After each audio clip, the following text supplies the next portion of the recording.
નમસ્કાર ટીવી9 સમાચાર સાથે હું છું જિજ્ઞાસા। સમાચાર નર્મદાથી મળી રહ્યા છે કે જ્યાં એમએલએ ચૈતર વસાવાના સમર્થકો અને પોલીસ વચ્ચે ઘર્ષણ થયું। ચૈતર વસાવાના સમર્થનમાં રેલી યોજી આવેદનપત્ર આપવાનું આયોજન। ચૈતર વસાવાના ધર્મપત્ની પણ રેલીમાં જોડાયા।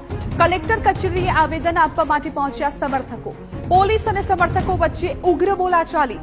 સમર્થકોએ પોલીસના વિરોધમાં લગાવ્યા છે નારા। ઉલ્લેખનીય છે કે ભાજપના તાલુકા પ્રમુખને લાફો મારવાના આરોપમાં હાલ ધારાસભ્ય ચૈતર વસાવા જેલવાસ ભોગવી રહ્યા છે।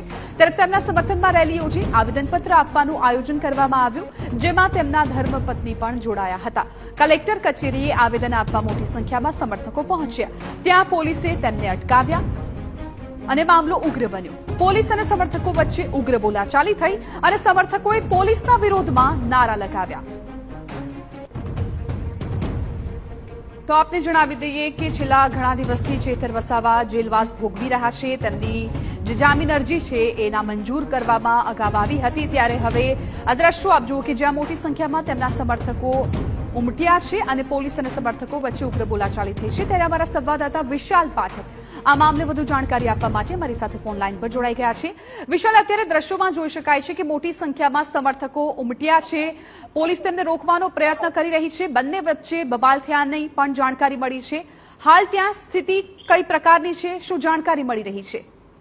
જી ચોક્કસ જે ચૈતર વસાવાના જે સમર્થકો હતા એ આજે એક આવેદનપત્ર અને કલેક્ટર સાહેબને રજૂઆત કરવા માટે એમના ચૈતર વસાવાના બંને જે ધર્મપત્ની છે વર્ષાબેન અને શકુંતલાબેન કલેક્ટર ઓફિસ પહોંચ્યા હતા। ત્યારે પોલીસે તેમને રોકવાનો પ્રયત્ન કર્યો હતો અને રોકવાના સમયે થોડી બોલાચાલી પણ પોલીસ સાથે થઈ હતી ને ત્યારબાદ પોલીસે કલેક્ટર સાહેબની મંજૂરી રહી અને જે ચૈતર વસાવાના ધર્મપત્નીઓ છે બંને ધર્મપત્ની સહિત સમર્થકોને કલેક્ટર સાહેબ સમક્ષ લઈ ગયા હતા અને કલેક્ટર સાહેબને રજૂઆત કરી છે ને ત્યાં આ એક આવેદનપત્ર પણ આપ્યું છે। પરંતુ વર્ષાબેને મીડિયા સાથે વાતચીતમાં કહ્યું હતું કે જે ભાજપની જે રેલી 3 દિવસ પહેલા જે નીકળી હતી તેમાં 144 કલમ લાગુ કરવામાં નહીં આવી ને અમારી ઉપર દર વખતે 144 કલમ લાગુ કરવામાં આવે છે। તો એવું દ્વિપક્ષીય વલણ જે અહીંયા જે તંત્ર દ્વારા કરવામાં આવ્યું છે તે પણ ના થવું જોઈએ એ પ્રકારની પણ રજૂઆત કલેક્ટર સાહેબને પણ કરવામાં આવી છે અને મીડિયા સમક્ષ પણ કહ્યું છે। ત્યારે બીજી બાજુ જે સંજય વસાવાનો જે લેટર ગઈકાલે જે વાયરલ થયો હતો અને સંજય વસાવાએ આદિવાસી સમાજના પ્રમુખને લેટર લખીને કહ્યું હતું કે જો ચૈતર વસાવા માફી માંગે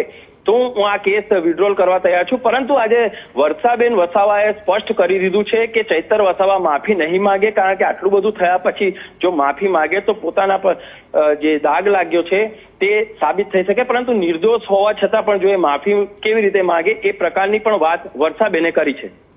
બિલકુલ વિશાલ, આભાર સમગ્ર માહિતી બદલ। તો અત્યારે તો આજે દ્રશ્યોમાં આપ જોઈ રહ્યા છો એ જ પ્રકારે ત્યાં સ્થિતિ થોડી તંગદિલી ભરી બની છે, કેમ કે પોલીસ અને સમર્થકો વચ્ચે બોલાચાલી થઈ ગઈ હતી। મોટી સંખ્યામાં ચૈતર વસાવાના સમર્થકો ત્યાં ઉમટી પડ્યા છે, નારાઓ લગાવી રહ્યા છે અને તેમના પત્નીઓ પણ ત્યાં ઉપસ્થિત છે।